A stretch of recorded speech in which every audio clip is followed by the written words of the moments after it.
Welcome back to Before You Were Born, the tale of our planet's glorious history. I'm Harry, and with me, as always, is... Nash, back with a vengeance. Harry, we're here. Episode 3. Dude, we made it. I'm so pleased. I'd like to thank my mum and dad for helping me get here. Literally, they gave me a lift in. It was fantastic. Never happened before. You know, I was just thinking, when are we going to get to the point where we have to stop congratulating ourselves for making it back each week? I'm going to say it's next week, but this is going to be... this week, we're still happy that we're here. This week is still a good episode. This week, we travel back to the 13th to the 19th of March. Big things have happened, a lot in store, and Nash, I'm excited. Harry, I'm so excited. What have you got on the cards this week? So I've got something pretty big, and it's a prediction about the future in the past. I know, it's a bit of Inception. Wow. But it's a prediction that happened in the past that dictated the future. As most predictions do. As most predictions do. And we're even going to get an expert Turns out that in the past, predictions work the same way as they do in the present. I predicted that. So we're going to get an expert in the field to tell us a bit about how fortune-telling works. Oh, a meteorologist, huh? No, fortune teller or a psychic. Oh. So it should be quite exciting. But Nash, what do you have in store? On this day, the 17th President of the United States, Andrew Johnson, his impeachment trial is brought before the US Senate. Cue the intro.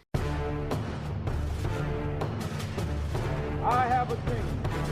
Good evening and welcome to television. It's one small step for man, one giant leap for mankind. Let's go back to a time before you were born.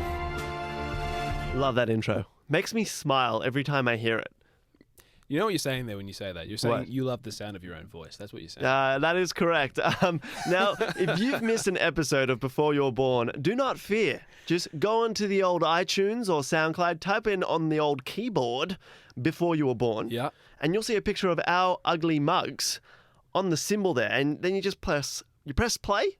You have a listen, then you tell all your friends about it because it's so great. Yeah, maybe That's what you do. Leave us a comment, like, share, subscribe. That would be tremendous. 10 out of 10. Also on Facebook, you can find us, Harry and Nash. But enough of the plugging. Let's get down to business. 13th of March to the 19th of March. Let's see what we've got in store right after this. Welcome back to Before You Were Born. Harry and Nash with you here. Now, Harry, I see great things ahead in this next segment. Great things. Do you see them too? I do. I see into the future. I have some fortune-telling things that I'm going to do. Cool. I'm just going to let everyone know what we're doing. We're talking about fortune-telling and rather seeing into the future about important events that are going to happen. Now, I'm going to do something a bit different. I'm actually going to start on the 15th of February. I know, not this week in history. Yeah, I was about to say, like, that's nuts. But this is where we start with a young person called Spernia. So let's go back to 44 BC, where Spernia, right, Yeah. was the Haruspecs at the time. Oh. You know Haruspecs, right? They're religious officials who interpret omens. So would that be like where horoscopes would come from? Horospecs?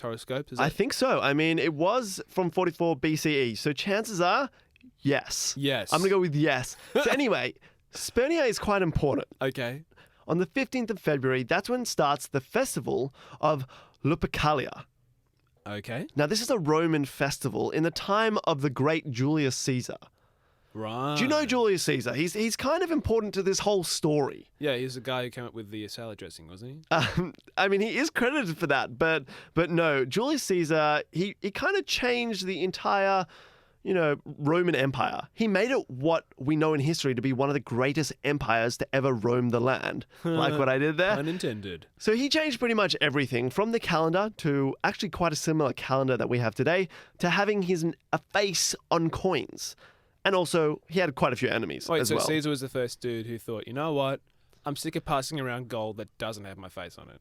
So he's like, all right, I'm going to chuck my face on this piece of gold. Look, he may not have been the first, but he definitely wasn't the last. That is how I will answer that question.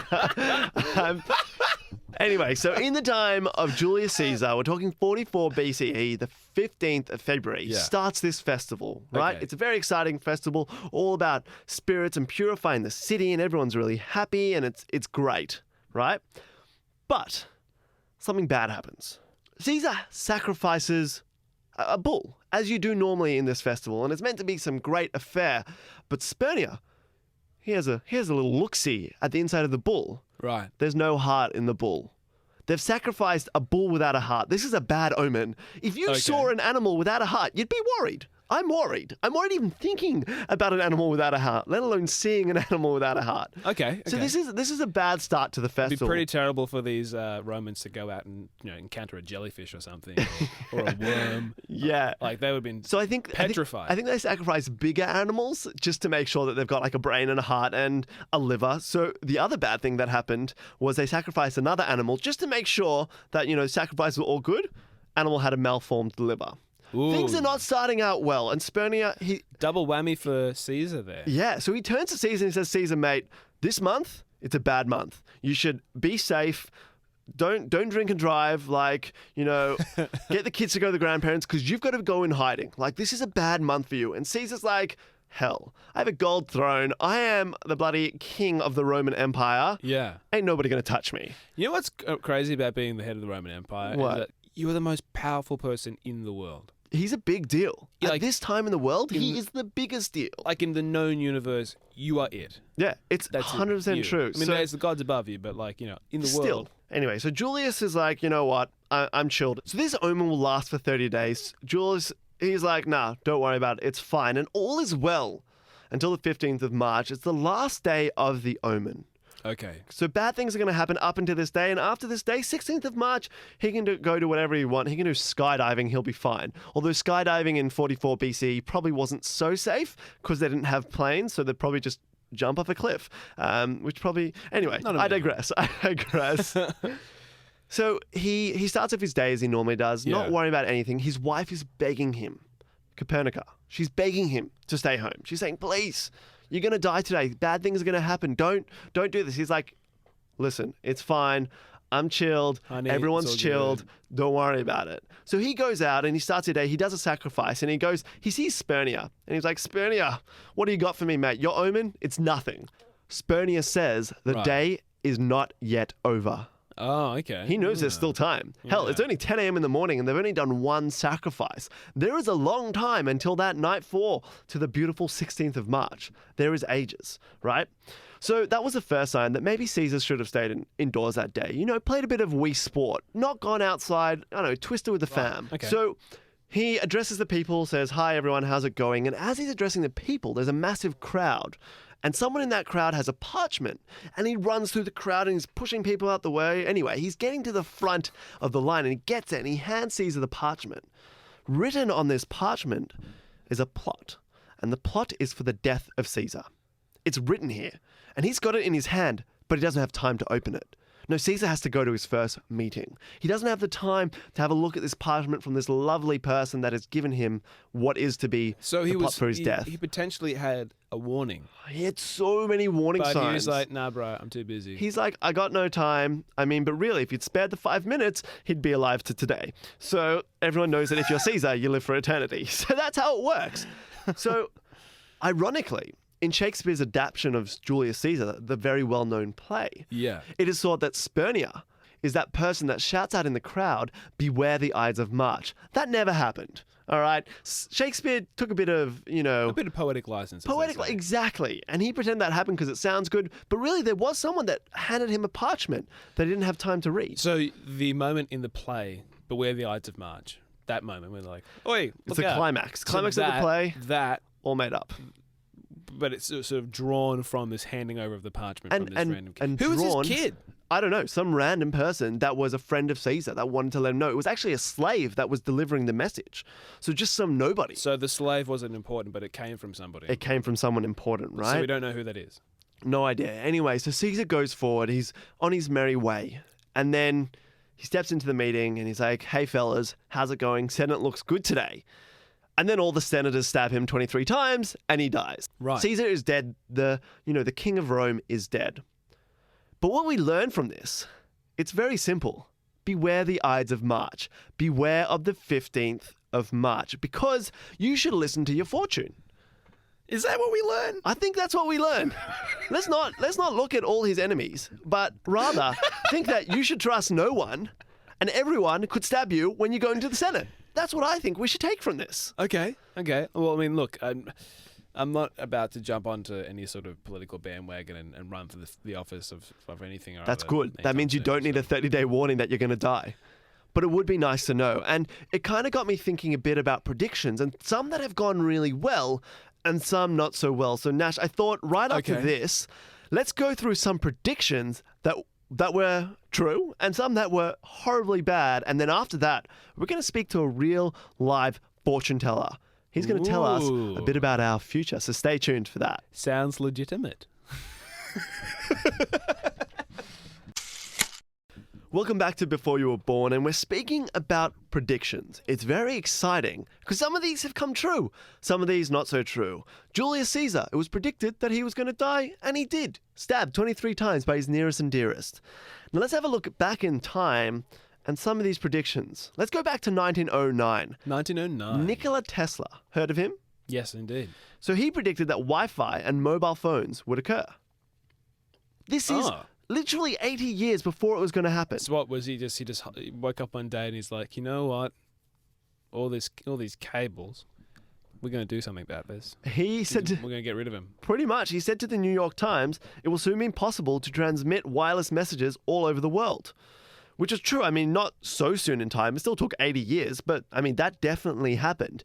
Let's go back to 1865. Jules Verne imagined a man on the moon. Guess what? It happened in Hollywood. 1969, man landed on the moon. All these things. Are you a moon truther, Harry? Well, Are you a moon truther? look, maybe we'll have to talk about that when man landed on the moon, but it's possible. You've been listening to InfoWars. I have. But there's also some that went terribly wrong. Decca Records. Ever heard of them? Decca Records. Yeah. No. You probably haven't. This is what they said about a famous band. They said they have no future in show business, so they didn't sign them to their labels. This was in 1962. Can you guess which band that was? Let me guess. Maybe the Beatles? It was the Beatles. So they were turned down because they thought that they were never going to make anything. You know about the dude who... The fifth member of the Beatles? well, not the fifth member of the Beatles, but the guy that Ringo replaced. Yeah. Is that what you meant? Yeah. Like, oh man, like, wouldn't you be just... You'd be kicking yourself. You'd Well, be so upset. You should have predicted that better. It's at some point you've got to realize, hey, I probably took the wrong turn. Yeah. Yeah, exactly. Yeah. And of course, the most notable prediction that was made many, many thousands of years ago, which didn't happen even slightly, was on the 21st of December, 2012. That's right, the end of the Mayan calendar, which was meant to be the end of the world. I don't know about you, but I had a very lovely day on the 21st of December. I had a horrible time. Really? I had a terrible day. You know why? Why? Because I was prepping. I was a doomsday prepper. Oh, see, I was this is saying my where- goodbyes. I sold half of my shit on eBay. It was terrible. This is where you should have spoken to a fortune teller who could have told you that was all wrong. Now, all these predictions were important. Some of them worked and some of them were horribly wrong. Julius Caesar's death, for example, predicted a month in advance. How, though? How did this happen? How can we possibly even know the future?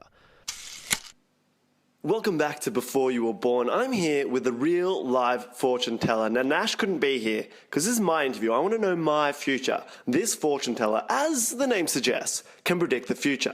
And now there are so many questions that I want to ask you.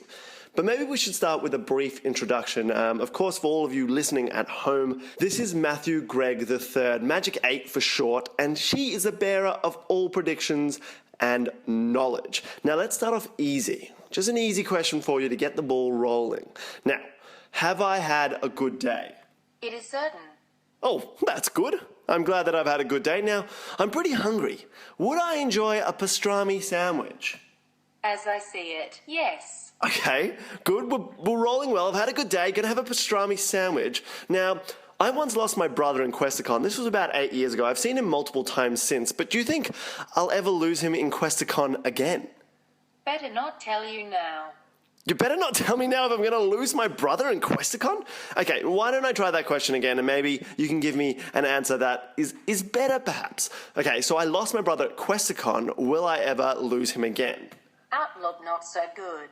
Okay, worrying. So I might lose my brother, but at least I got a pastrami sandwich. Now let's do some of the big ones. Will I find true love? Concentrate and ask again. All right, let me try it again. Okay, I'm gonna ask it again. Will I find my one and only baby doll, my one and only true love? My reply is no. Okay, thanks. You just ruined my hopes and dreams. Still riding on that pastrami sandwich. Hopefully a bit of good will come for this. So far, my outlook in life, not looking good. I'm losing my brother, not finding true love. Now this is the clincher for me. Will I be filthy, dirty rich? As I see it, yes. Okay, this is good. I can work with that. Thank you so much, Magic 8, for a riveting prediction. Now, for all of you that maybe haven't picked it up yet, I, of course, was asking the knowledge base that is the Magic 8 ball. Of course, you can find a Magic 8 ball online or buy it at your shops, and it will tell you all about the future, as I know now. Let's do a bit of a recap. So I'm going to be filthy rich, not find my one true love, lose my brother, but at least I've got a pastrami sandwich. Welcome back to Before You Were Born, Nash. We just had a bit of a chat about Caesar and his predictions, or rather the predictions about Caesar. But now let's head over to your topic. You know what's funny about this, actually, Harry? What? Is that we're going from one food kind of related piece of history to another one. So we're going from Caesar to impeachment. That's probably one of the dumbest things you've said, but probably one of the most astute as well. Yeah, look, Okay, man, I've got a migraine. This is all I can do. All right, so the day is March the 13th. The year is 1868. Okay, and what happens on this day? On this day, the 17th President of the United States, Andrew Johnson, his impeachment trial is brought before the US Senate. That's massive. It would be even more huge if I knew what impeachment was. Well, I don't think you're alone, Harry. Lots of us think of that impeachment means you've been kicked out. If you're the president, you become impeached, you've been booted out. Given the But no, sack. that's actually not what it is. Impeachment essentially just means that you're having some charges brought against you by the legislator, right? Right. So what charges are we speaking? Could they be any charges, like electrical charges, or primarily about breaking the law? Well, look, the utilities is usually taken care of by the taxpayer, so you don't have to think about that too hard. Cool. But, however, there are some impeachments of presidents that are politically motivated, like this one. Okay. Okay? So there's actually only ever been 3 impeachments of presidents in the United States. You know which presidents they are? So you've got Johnson, who are the other two? Nixon, yeah. he'd be one. And Alfred Deakin is my final guess. Yeah, he was an imposter. Yeah. Also, He was a it was, Russian spy. Bill Clinton, right? Oh, Yeah. because of the Monica Lewinsky. Yeah. Obstructions No of justice way. and, full lying and whatnot. I'm actually amazed at how much I am learning right now. Yeah, Okay, pretty so good. But why actually, the did interesting- Andrew get impeached? So Andrew got impeached. I should clarify, actually. So Nixon actually didn't get fully impeached, right? But Watergate. Yeah, but he actually ended up resigning before he actually went to the Senate. That Yeah. sucks. He should have He's been a impeached. slippery gypsy, right? Yeah. So what did Johnson do to actually get impeached in the first place? Well, let me take you back. So it's the end of the Civil War. Okay. Okay? I'm picturing it now. Lots of dead bodies. Not very happy times. A lot of dead bodies. A lot of dead bodies. 700,000. The US faced more casualties in the Civil War than they did in World War I, II, the Vietnam War, the Iraq War, and the Afghanistan wars combined, right? Okay, so it's a big deal. It was huge. So Lincoln is the president at the time, and Johnson is his vice president. Now, here's a question. What political party do you think Lincoln was a part of? So Either Republicans or the Democrats? So obviously my first thought is Democrat, but I'm going to say Republican. You're right. Now, most people would say Democrats because Makes sense. you'd think the Democrats are left-leaning and they're more in line with like championing the rights of black citizens. But actually, it was the Republicans, right? Wow. The Republicans in the northern states were championing to free the slaves and have civil rights. How different it is now. Now the Republicans are primarily in the South. Now, here the plot thickens even further is because Johnson, as Lincoln's vice president, was actually a Democrat. So you've got a Democrat vice president of a Republican president who is Yeah. actually secretly a Democrat because Because he likes black people. he's Democratic. Okay. I know, right? Explain to me more. How crazy is that? You'd never, ever. Can you imagine if, say, Mike Pence was Obama's running mate? Can you imagine that? There's no way that would ever happen. imagine if Bernie Sanders was Donald Trump's running mate. What a better world would be in if he got impeached. Oh my goodness, that'd be ridiculous. That'd be absolutely ridiculous. So, yeah, it's this really interesting situation here. So, Andrew Johnson has come from the southern states. He's come from Tennessee. He was the only senator from the southern states that didn't leave the Union. All the others, they left when they seceded from the Union. Okay. So he's vice president, and then a horrible little thing happens. John Wilkes Booth comes up behind Abraham Lincoln as he's sitting watching a nice little bit of theater, shoots him in the back of the head, and he's dead, right? Yeah, it's unpleasant for everyone. Very unpleasant. Ipso facto, Andrew Johnson is Right. now the president. New Prezi. Okay, Do you so... reckon conspiracy? We're not going to go into this, but I just Yeah. want to ask: Yeah. did he have something to do with the assassination? No, I would say no, because what I know about this is after Johnson got elected, right, he gave this long-winded, ridiculous speech and he kind of embarrassed himself and he went into hiding for 6 weeks, essentially. So, right. I don't know. Well, actually, maybe he did. Okay, so look, when we get to conspiracies, we've now got two to speak about, but let's just Maybe. It's like to clear his name, he decided, okay, we need to get Lincoln assassinated and then I'll become president. Smart. So here's Johnson. He is a Southern Democrat in the White House as the president, Yeah. right? Now, he actually doesn't get along so well with the largely Republican Congress at the time, as you can imagine. Kind of makes sense, right? In the Republican Congress, there were lots of what were called radical Republicans who actually were wanting to, restore not only civil liberties back to black people, but also take land rights from Southern landowners and give them to black people. So it was really radical, right? I think I like them. These I'm reparations. going to be honest. It's not the worst thing I've ever heard. Real radical. Well, it's a very touchy subject for the people in the United States. So the Congress is trying to pass all this stuff, and Johnson, because he's the Southerner, he's vetoing stuff, and he's causing all these tensions. And the Congress is like, man, we're not really liking this Johnson dude. Crucially, Congress passes this one bill, Right. the Tenure of Office Act. Oh, I know this one. Do you? No. No. That's okay. So often you pause, and I'm like, do you want me to respond? Because I don't know this. You've done the research I'm on just doing this. dramatic pauses here, man. I don't Okay. know. So Congress passes this bill, the Tenure of Office Act. So this sort of guarantees that members of the cabinet can't be kicked out of the cabinet without the Senate's approval. Right. Okay? Now, Johnson doesn't like this. Okay? He's like, screw your Tenure of Office Act.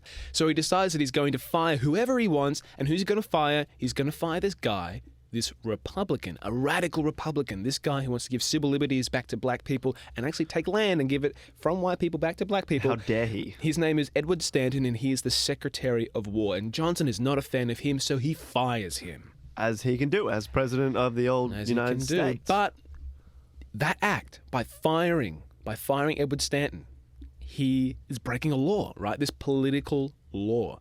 And that is grounds to impeach the president. Right. So literally because he fired one person, he's done. He's done. He's done. He's done. You know what? So Donald Trump should really watch out. He's used to firing a lot of people, right? You're fired. You're fired. You're fired. Well, I don't know. You could be So impeached were real people, soon. were people annoyed because, old Eddie, right? He got fired and they were unhappy with that? Like, what did Eddie do that sparked, I guess, the revolution against Johnson? It wasn't so much that Edward sparked a revolution against Johnson. It's that they had opposing ideologies, and I think Johnson just wanted to make an example out of him. Either way, he ended Wrong up person. He ended up on the wrong side of history, man. Like, Yeah. he's fighting this guy who wants to give civil liberties back to black people. Like, come on, man. Come on, bro. Yeah. So anyway, Johnson gets impeached, which Right. means he has charges brought against him, and he's tried in front of the Senate on March 13th, 1869. Okay, so here we go, the date, Now, this is surprising. The case actually doesn't last that long. It only lasts a couple of weeks, right? which is short for a case. It's super short, especially for impeaching, the leader of like a nation, right? Yeah. So it doesn't last that long. And in order for Johnson to actually be impeached, for him to be kicked out of office, the Senate needs to vote in 2/3 majority, right? In favor of impeaching him. Johnson is saved by one vote. So he's not impeached. He's not impeached. He gets out by the skin of his teeth. One One vote. Oh my good, and that's more than a majority. That's like 64% of people in the Senate don't Yeah. want him there. Yeah, it's one vote. Can you imagine if you were Stanton and you were like, oh man, this is crazy. I'm about to lose my job here, but it's okay. He's gonna get kicked out. It's like, which one of you bastards? Which one is? One vote. It's like when you pick on that bully and you think, oh, the bully's never gonna fight me back, and then you've accidentally hit him with your lunchbox that has your name on the inside. It's like, so Nasha, this is the address of where you live. Interesting. I'm coming for you, man. I'm coming for you. So Johnson, he gets impeached, but he keeps his office. He keeps high office, and this has that been one vote. because of that one vote. Right. Right. So it's important to know that impeachment doesn't mean you're going to get kicked out, right? It means that you just have charges brought against you. That makes no sense to me. The only president who's left office as a result of impeachment was Nixon, and it wasn't because that he got found guilty, which he clearly was. He resigned before it went to the Senate. See, this doesn't make sense to me. If you break the law, then you break the law. Whether you're the president of America or Joe Schmo on the street. You know, like... But I love Nixon's quote. He's like, Yeah. when the president does it, it's not illegal. It's like, you bastard. Have to tell you, You Nixon, dog. that is incorrect. That's pretty illegal, man. So he gets impeached, but he doesn't kicked out of office, continues being an absolute, I'm going to say D word. Dude, on he his goes head. down in history as being one of the worst presidents ever. I mean, it's a little bit hard to compare him to the guy who came before him, who's heralded as one of the greatest people, not presidents, but people who ever lived. I mean, free people from slavery. What's bad about him? You know what? Yeah. I got to say, Poor Johnson. Andrew Johnson, you have not done well. No, history doesn't look fondly upon you, Johnson, sadly. Not Sorry, at man. all. Well, I guess the takeaway from that is that even if Trump gets impeached, he still might stick around. Yeah, sadly it is. Well, Nash, thanks for enlightening us about that. Let's head to a quick break, and then after this, let's come back with some fast facts. Welcome back to Before You Were Born. We've had a jam-packed show, but you know what time it is now, Nash? It's time for some fast facts. Let's do it, Harry. Each week we're bringing you some fast facts, some cool little tidbits that you can walk away with and know that happened on this day. We are indeed. But first, let's speak about Uranus. My anus? No, Uranus the planet. William Herschel discovered it in 1781 on March 13. Ah, Quite a big discovery, I would say. indeed, indeed. Some people say when they look at my anus, it's also a big discovery. Bazing! Yep. 1942, March 13th, Julia Flick of the Nurse Corps becomes the first woman colonel in the U.S. Army. Very exciting stuff. Breaking Wow. down those gender divides. Loving it. Very nice, very nice. Let's head to March 14, 1948. One of the funniest men ever, Billy Crystal, was born. Makes me happy because I think he's quite funny. Do you know Billy Crystal was in Howl's Flying Castle? No, I had no idea. Yeah, he's the little flame. He's the little flame character. Oh, that's cool. Yeah. March 15, 1965, Johnson calls for equal voting rights for African American and American citizens. Very exciting. I mean, probably should have happened, 300-400 years before that, but we're happy with 1965. It's better than, 2013. Well, if anything, that makes you think like, geez, man, that's in living memory for some people. That's crazy. Yeah, it's not great. Let's head to March 17th, 461. Common Era. Very exciting day because a saint, he dies. It's sad, but it's happy because St. Patrick dies on that day in 461 of the Common Era. And guess what? We have the namesake of St. Patrick's Day. So Wonderful. begins it, yeah. Very cool. Do you know why you have to wear green on St. Patrick's Day? It's because St. Patrick was actually a leprechaun. Really? No, I made that up completely. I've got And no idea. What about the pinching business? That's also leprechaun business. Oh, okay. All to do with leprechauns. Okay. They're nifty little devils. Easy. So, very exciting for females around the world. Israel got its first female prime minister in 1969, Golda Meir, which was quite interesting. March 18th, a well-known man, 1922, Mahatma Gandhi. He's sentenced to 6 years in prison for civil disobedience in India. Later goes on to be one of the most revolutionary people in India. But, at the time, he was a jailbird like you and me. Locked in that prison that we called reality.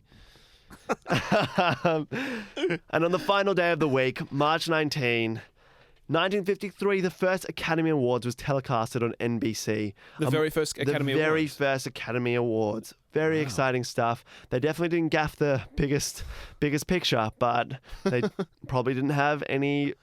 Good pictures to gaff on? No, I guess not. No. And in 2003, a very controversial war, the Iraq War, begins. And that's on the 19th of March. A lot of things happened in this week in history, a lot of exciting things, but none as exciting as Julius Caesar's death and the impeachment of your mate. It's not my mate. Well, Jeez. it could be your mate. Andrew Johnson. Oh, I don't know. I don't think we'd get along. You know so much about him. I just assumed you guys were friends. I don't know. I mean, Okay. I feel like there's lots of people who know a lot about Kanye West, but he's not very many friends with many people. Okay, I take what you're saying, and I agree with you. Going to do something I've never done before. Hold on to your horses. We're going to be right back after this. Stay tuned for a bit more of Before You Were Born. Next week, we'll be back at the same time doing fun things. Join us next week to find out a bit more about things that happened before you were born.